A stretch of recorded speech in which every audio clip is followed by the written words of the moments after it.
13 سال کا جو بچہ ہے اس کو اللہ تعالیٰ ایک دم انڈیویجول قرار دے دیتے ہیں, وہ فوراً پیرنٹس کے اس سے نکل جاتا ہے. بالکل صحیح. تو بات یہ ہے کہ ہم سمجھتے ہیں کہ ریزننگ کرنے کے ساتھ میری عزت کم ہو جائے گی, ماں تو سمجھتی ہے اور باپ سب سے زیادہ اس بچپنے کا شکار ہوتے ہیں. دوبارہ دیکھنا پڑے گا. ٹیک تمیز ایز ہیومن. اللہ تعالیٰ آسانی فرمائے. بہت چیلنجز ہیں, تو بڑا اچھا لگا ماشاء اللہ. آپ نے جو کرکس ہے وہ یہ کہ we need to learn this art, it's an art in itself, اور اٹ کین بی لرنڈ.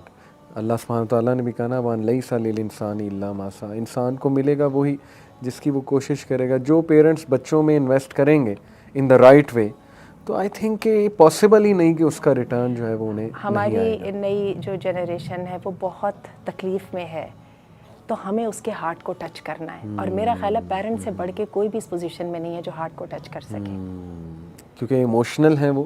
تو آئی تھنک کہ dealing with them with emotions is the right. محبت ایک ایسی چیز ہے, اور جو پیرنٹس کی جو ویلفیئر اور جو ویل وشنگ ہے یہ اتنی بڑی چیز ہے جس کے لیے ہر بچہ اس کا وہ ہے. It's easy, it's not that difficult as you are thinking it. So just go ahead, Allah will help you. اللہ تعالیٰ آپ کی مدد کریں گے اس میں. ایک آنٹی بس میں چاہتا ہوں, کیونکہ وہ ہم نے بات یہاں سے شروع کی تھی, پھر ہم وائنڈ اپ کریں گے, کہ یہ جو کیس میں نے آپ کے سامنے رکھا کہ اب وہ صاف نظر آ رہا ہے مدر کو کہ بچی غلط کاموں میں انوالوڈ ہے, تو اس کو نکالنے کے لیے موبائل چھین لیا, اور اس کے بعد اس کا بہت ایگریسو ایک بڑا شاکنگ ری ایکشن آیا.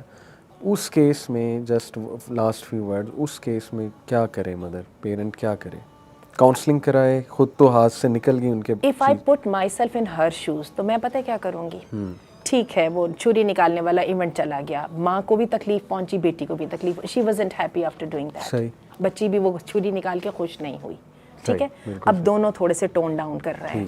اب میرا خیال ہے بیٹھا جائے اور ایک مڈل گراؤنڈ کے اوپر جو ہے نا وہ ایگری کیا جائے, دونوں مل کے. ہوگا پتہ ہے کہ اب ماں تو پاس کر لے گی, بچی نہیں پاس کرے گی. مجھے بھی پتا ہے اور آپ کو بھی پتا ہے, وہ تو فوراً ایک ویک مومنٹ میں آ کے وعدہ تو کر بیٹھی ہے کہ اس نے ایک ڈسپلن جو ہے نا وہ فارم کر لیا کہ چلیں جی میں اس سسٹم پہ چلوں گی. اب ماں آپ نے بھی کہہ دیا, اور this should be happening after all those وہ فیکٹس اینڈ فگرس. ٹھیک ہے, we agree on some middle way. اب ہوگا کیا کہ بچی ایک دن تو پاس کرے گی, دوسرے دن نہیں کرے گی نا. ٹھیک ہے نا. یہاں پر اگین وہ میں دوبارہ سپر نینی کی طرف لے کے جاؤں گی. ہمیں ایک دفعہ جو ہے نا بیڈ ہیبٹ کا سائیکل توڑنے کے ساتھ ریوارڈ اور ریپریمینڈ کے ساتھ مستقل ورکنگ کرنی پڑے گی. اور ایک دفعہ ایک فیز کو ایک گول کو اچیو کرنے کے بعد 2-3 ہفتے کے بعد دوبارہ بھی ہوگی. ٹھیک ہے, اور ہمیں یہ سمجھنا ہے کہ constantly this is my job to do that.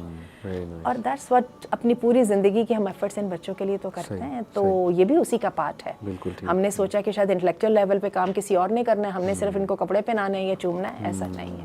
یعنی جب وہ گش آف ایموشنز تھوڑا سا تھم جائیں آپ کے بھی بچے کے بھی, تو پھر sit together, connect with that child, تھوڑا سا دل کی باتیں کریں وغیرہ وغیرہ, ایموشنز. اور ابھی آپ نے ایک بات اپنی بہن کے بچوں کے لیے جب آپ کہہ رہے تھے نا, کئی دفعہ ایک مونوٹونیس انوائرمنٹ سے بچے اس میں سمجھنا بند کر دیتے ہیں. اس میں بہت اچھی بات رہتی ہے کہ تھوڑا سا کسی کاؤنسلر, کسی شیخ, کسی بھائی, کوئی ریلیٹیو ہو سکتا ہے, ماموں ہو سکتا ہے, کوئی بھی, ان کے ساتھ بٹھایا جائے. میں نے دیکھا کہ وہ ایک سمجھاتے وہ ایگزیکٹلی وہی بات ہے, آپ بھی وہی بات سمجھاتے جو ان کی اماں سمجھاتی, لیکن آپ چونکہ اپروچ ڈفرینٹ رکھتے ہیں تو ایک دم it becomes a breath of fresh breeze.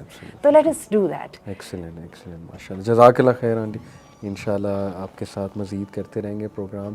Thank you for giving your opinions. May Allah bless you in your knowledge and action. السلام علیکم و رحمۃ اللہ وبرکاتہ.